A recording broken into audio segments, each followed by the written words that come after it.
नमस्कार दोस्तों, polytechnic study centre में आपका स्वागत है। तो आज हम देखेंगे work power of energy, work power and energy. तो अलग अलग देख लेते हैं। पहले हम लोग ये जान लेते हैं कि पढ़ने क्या वाले हैं।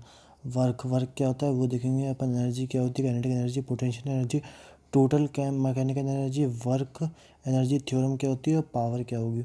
अगर मैं छोटी छोटी एक फॉर्मूले कह रहे छोटे छोटे एक उसकी बात करूँ, ओवरव्यू की, सबका एक छोटा छोटा जान लेते हैं होते क्या हैं सब लोग। तो उसके अकॉर्डिंग वर्क क्या होता है वो जान लेते हैं। वर्क क्या होता है, बेसिकली क्या होता है, जब भी किसी भी बॉडी पे फोर्स अप्लाई करा जाता है वो अप्लाइड फोर्स की डायरेक्शन में डिस्प्लेस्ड होती है। जिसमें एफ अगर एफ इसमें फोर्स है और एस डिस्प्लेसमेंट है तो डब्ल्यू फोर के equals to F into S, यानी कि फोर्स इंटू डिस्प्लेसमेंट होगा। तो उसको अपन ऐसा कहेंगे। एनर्जी क्या होता है, the capacity of doing work is called energy. Energy कई टाइप की होती है, जैसे mechanical energy, chemical energy, solar energy, nuclear energy, light energy करके। काइनेटिक एनर्जी, अगर किसी की मोशन से किसी भी बॉडी के अगर कोई एनर्जी प्रोड्यूस होती है तो उसे काइनेटिक एनर्जी कहते हैं।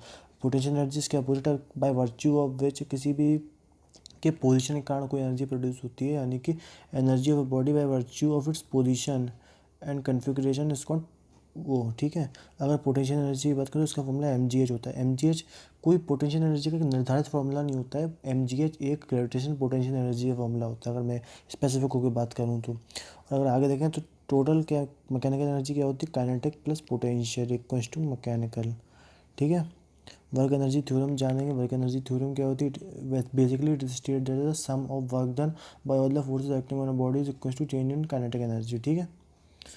अब हम धीमे धीमे पढ़ेंगे आगे की चीज़ें क्या होती हैं। वर्क क्या होता है उसको जान लेते हैं। When a body is displaced by applying force on it then the work is said to be done.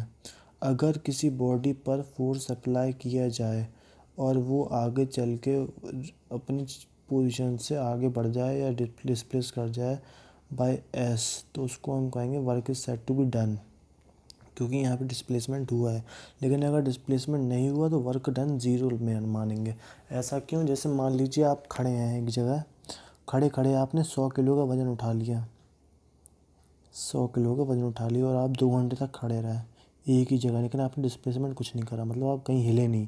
लेकिन आपको बहुत ज़्यादा ताकत लग रही है, आपने कहा मैंने बहुत, आप बोलेंगे कि अब रख के 2 घंटे बाद कि आज मैंने बहुत काम करा। लेकिन अगर वर्क के टाइम में पूछेंगे, फिजिक्स के वर्क के टाइम में, तो आपने कुछ काम नहीं करा क्योंकि आपका डिस्प्लेसमेंट ज़ीरो था। यही अगर एक कदम चल लेते आप तो आपका वर्क डन कंसिडर कर लिया जाता, क्योंकि वहाँ पे एस इंक्लूड हो जाता, क्योंकि यहाँ एस ज़ीरो है तो वर्क भी ज़ीरो हो जाएगा। आगे बात करते हैं पॉइंट की। If a body is displaced by a distance s on applying a force F on it, then the work done is equals to W equals to F dot S। ठीक है। ये एक स्केलर क्वांटिटी होती है क्योंकि dot product scalar होता है दो वेक्टर्स क्वांटिटीज़ का। ठीक है। आगे देखते हैं क्या लिखा है यहाँ पर। अगर theta, if there is theta angle between the direction of the motion and the direction of displacement, then the work done is W equals to Fs cos theta।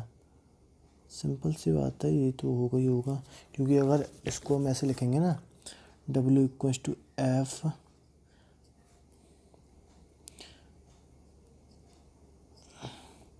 Dot S, जब ये डॉट हट के जब into वाला sign आएगा तो इसको हम ऐसे लिख देंगे। ठीक है। आगे देख लेते हैं क्या है। Thus we can see that the product scalar, तो मैंने पहले बताई थी आपको ऊपर क्या है, तो जानने की जरूरत नहीं है आपको, ये समझ ही रहना, मतलब याद करे रहना। So if theta is acute then the work done is positive, theta is 90 then work done is zero, if theta is obtuse then work done is negative. Simple सी बात है। कॉस थीटा की अगर बात करें, कॉस 90 ज़ीरो होगा तो 90 पे ज़ीरो हो जाएगा। कम की बात करें तो कॉस कम कितना होगा इससे, कॉस 30, कॉस 60 ले लेते हैं, कॉस 60 1/2 यानी कि कम हो जाएगा, यानी कि हमेशा पॉजिटिव रहेगा। कॉस 90 कॉस 180 ले लेते हैं, चलो तो ये कितना -1 हो जाएगा, तो माइनस में जाएगा ये। ठीक है। और जूल को अर्ग में ट्रांसफॉर्म करने के लिए, यानी सीजीएस यूनिट में लाने के लिए हम 1 जूल को 10⁻7 अर्ग लेके चलते हैं। अर्ग भी एक इसकी यूनिट होती है वर्क की। ठीक है। एम के एस में कितना है, न्यूटन मीटर लेंगे, एसआई में जूल लेंगे, क्योंकि जूल हमेशा माना जाता है अपना एक यूनिटरी फॉर्म में। ठीक है, मतलब उसमें ऐसा यूनिट में। इन direction of the force in direction of force is towards the direction centre of the motion along tangent is zero. यानी कि वही बात हो रही है, अगर टेंजेंट के अलोंग डायरेक्शन में एस में मूव हो रहा है और एक सर्कल में हो रहा है, सर्कल में घूम फिर के वहीं पे आ गया, यानी कुछ मोमेंटम नहीं हुआ, मतलब कुछ मूवमेंट नहीं हुआ, यानी कि मूवमेंट नहीं हुआ, यानी कि एस ज़ीरो है। और एस ज़ीरो है तो फिर से हमारा वर्क डन भी ज़ीरो हो जाएगा, क्योंकि हमको पता है ये एफ इंटू एस होता है। ठीक है, तो यही बता रहे हैं, मैं पहले ही बता दिया आपको। ठीक है, आगे आ जाते हैं, बस इतनी तरह ज़्यादा समझने वाली चीज़ें हैं नहीं इसमें। एनर्जी की बात करी जाए तो capacity of doing work is called energy because work done is the transformation of energy. So unit is energy same है, वर्क एंड एनर्जी की सेम होती है। कैपेसिटी ऑफ डूइंग वर्क को हम एनर्जी कहते हैं। और आगे लिखी गई बातें सारी ये हैं कि दोनों की क्या कहते हैं, एम एल वाली इक्वेशन एम एल और टी वाली सेम होगी, यानी कि इनके डायमेंशन सेम होंगे और इनकी यूनिट भी सेम होगी, क्योंकि इनका बेसिक कंसेप्ट सेम है। अब बात करना कितने टाइप की होती है, तो mechanical energy, chemical, solar, nuclear और लाइट एनर्जी, इतने इसके टाइप होते हैं। और मैकेनिकल एनर्जी की बात करें तो अकेली मैकेनिकल एनर्जी दो टाइप की होती हैं, काइनेटिक और पोटेंशियल। काइनेटिक की बात करें तो किसी भी के मोशन से जो प्रोड्यूस होगी वो उसे हम काइनेटिक कहेंगे, और किसी की भी रेस्ट से या उसके पोजीशन से जो प्रोड्यूस होगी उसको हम पोटेंशियल कहेंगे। इसका फॉर्मूला होता है काइनेटिक एनर्जी का हाफ एम वी स्क्वायर। इसको अगर हम एम अपॉन एम लिख दें और काइनेटिक एनर्जी को के लिख लें तो ये m square upon v square upon 2m हो जाएगा, और ये के, तो इसको हम पी स्क्वायर अपॉन 2m लिख सकते हैं, जो कि के हो जाएगा। अगर हम इसको एक और बार देखें तो हम जानेंगे यहाँ पर हम क्या बात कर रहे हैं। अगर कुछ लोगों को समझ में नहीं आया हो तो इसको यहाँ से देख लो, क्या लिखा था, m square v square upon 2m equals to kinetic energy. तो इसको हम पी लिख सकते हैं कि नहीं लिख सकते, पोटेंशियल एनर्जी, मतलब मोमेंटम पी, तो अपॉन 2m बराबर काइनेटिक एनर्जी। इसी की बात कर रहा था मैं, ये रिलेशन यहाँ पे दिया गया है, ये रिलेशन। ठीक है, आगे देख लेते हैं पोटेंशियल एनर्जी क्या होता है। पोटेंशियल एनर्जी का फॉर्मूला तो एम जी एच होगा, जो कि ग्रेविटेशनल पोटेंशियल एनर्जी का फॉर्मूला होता है, टू बी प्रिसाइज। ठीक है, किसी की भी पोजीशन से, कॉन्फ़िगरेशन से जो एनर्जी प्रोड्यूस होती है। अगर मैं एक बात बताऊँ आपको छोटे से एग्जांपल में, एक डैम है, ठीक है, उसमें पानी भरा हुआ है।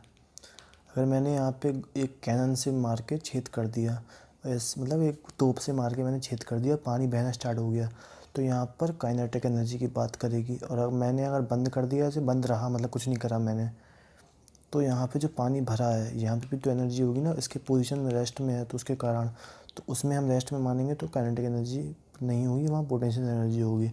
और अगर दोनों को ऐड कर दिया जाए तो ई, यानी कि मैकेनिकल एनर्जी मान लेते हैं उसे, मैकेनिकल एनर्जी। ठीक है, conservation of total kinetic energy क्या होता है उसको देख लेते हैं। यहाँ पे लिखा है there is no external force applied on it then there is no depressive force then total mechanical energy of a system will remain conserved. जैसे अगर कोई अप्लाई नहीं हो रहा है तो उसकी टोटल डेसिपिएटिव, यानी जो भी यूज करा गया dissipative force of mechanical energy will be conserved, यानी कि remain zero. According to the law energy can neither create nor be destroyed, can only from one form to another। यानी कि वहाँ भी पोटेंशियल एनर्जी काइनेटिक एनर्जी के form में convert हुई थी जब हमने डैम में एक कैनन मार के फोड़ दिया था डैम को। या कोई भी मान लें, जैसे फ्रिक्शन भी बोला जाए तो फ्रिक्शन भी एक ही फ्रिक्शन से दूसरे में कन्वर्ट होता है। एनर्जी की बात करी जाए तो काइनेटिक पोटेंशियल में कन्वर्ट होती है, मैकेनिकल केमिकल में होती है, केमिकल मैकेनिकल में होती है, सोलर न्यूक्लियर में सोलर लाइट एनर्जी को हम सोलर एनर्जी में कन्वर्ट कर देते हैं, लाइट एनर्जी को हम केमिकल एनर्जी में कन्वर्ट कर देते हैं, मैकेनिकल एनर्जी में कन्वर्ट कर देते हैं। ठीक है, तो डिफरेंट अलग अलग होने लगते हैं ये। पावर की करी जाए तो रेट ऑफ डूइंग वर्क इसको पावर, यानी कि P equals to W upon T, और इसको हम P equals to F into V भी लिख सकते हैं।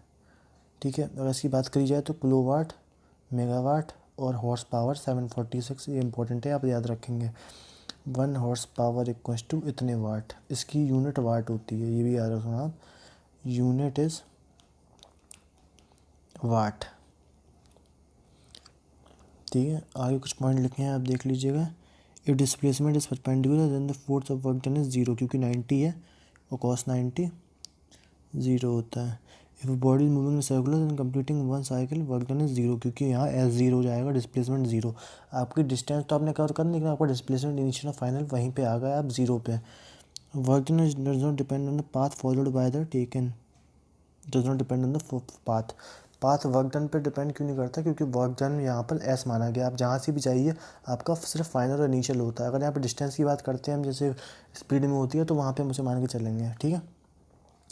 आगे देखते हैं, आगे पॉइंट्स क्या लिखे हैं। When a body is falling downward then the potential energy goes changing into kinetic energy. Simple सी बात है, क्योंकि एक रेस्ट से आप किसी भी बॉडी को आप नीचे छोड़ेंगे तो उसकी पोटेंशियल एनर्जी, यानी कि वो रेस्ट में है तो वहाँ पोटेंशियल एनर्जी होगी। आपने फॉर्मूला पढ़ा था, एक रेस्ट के कारण पोटेंशियल एनर्जी डेवलप होती है। जब नीचे आएगा तो मूवमेंट आएगा, उसमें मूवमेंट आएगा, मूवमेंट, तो उसमें काइनेटिक एनर्जी कन्वर्ट हो जाएगी, पोटेंशियल काइनेटिक में कन्वर्ट हो जाएगी, ठीक है। और यहाँ पर ये तो वर्क एनर्जी थ्योरम आपको पता ही है। और यहाँ पर लिखा है when the energy is projected downward kinetic energy is changing into potential energy.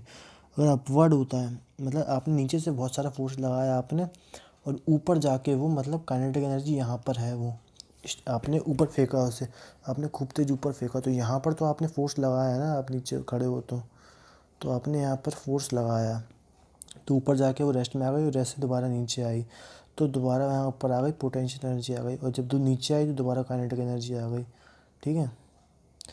तो आशा करता हूँ आपको वीडियो समझ में आया होगा। वीडियो समझ में आया तो लाइक शेयर कमेंट सब्सक्राइब करें चैनल को, और मिलते हैं अगले वीडियो में, जिसमें हम बात करेंगे इसके क्वेश्चंस के साथ। अगर आपको कोई और वीडियो चाहिए तो आप कमेंट करके बताएं आप किस टॉपिक में वीडियो चाहिए, मैं आपको वीडियो बना के दूंगा। मैंने इस वीडियो में फास्ट इसलिए बोला कि जल्दी जल्दी चीज़ें कवर कराई जाएँ और वीडियो छोटे बना।